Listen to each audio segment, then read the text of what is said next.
Hi hello అండి, welcome to Kranti రంగాస్ world. ఈరోజు మన రెసిపీ మునక్కాయలతో పులుసు ఎలాగో చూసేద్దాం.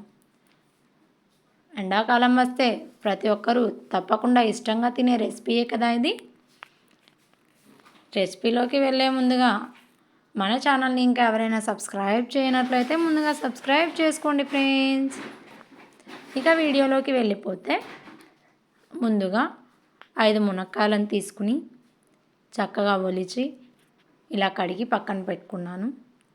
తర్వాత గ్యాస్ మీద ఒక కడాయి పెట్టుకుని 2 or 3 టేబుల్ స్పూన్స్ ఆయిల్ వేసుకోవాలి.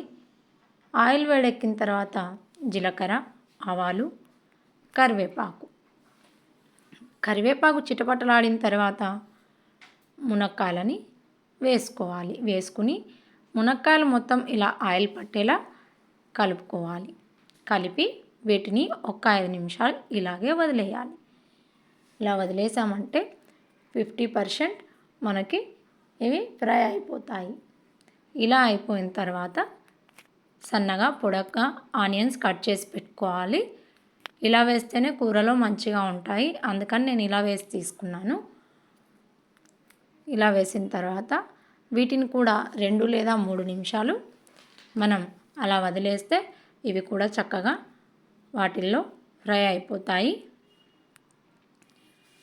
ఇలా ఫ్రై అయిపోయిన తర్వాత ముందుగానే 2 లేదా 3 టమాటోలని సన్నగా కట్ చేసి పెట్టుకోవాలి. ఇప్పుడు ఆ టమాటోలను కూడా ఇందులో యాడ్ చేసుకోవాలి. ఇలా టమాటోలని యాడ్ చేసుకుని ముందుగా ఉన్న మునక్కాయలని, ఆనియన్స్ని టమాటోల మీద కప్పినట్లుగా ఉంచి మూత పెట్టేసామంటే 2 లేదా 3 నిమిషాల్లో ఈజీగా టమాటో మగ్గిపోతుంది. ఇప్పుడు టమాటో మగ్గిందనిపిస్తే మనం వేసుకోవాల్సిన ఇంగ్రీడియంట్స్ అన్నీ ఇందులో వేసేసుకుందాం. ఉప్పు, జీలకర్ర, ధనియాల పొడి, అలాగే కారంతో పాటు పసుపు, ముందుగా దంచి పెట్టుకున్న వెల్లుల్లి అన్నీ వేసుకుని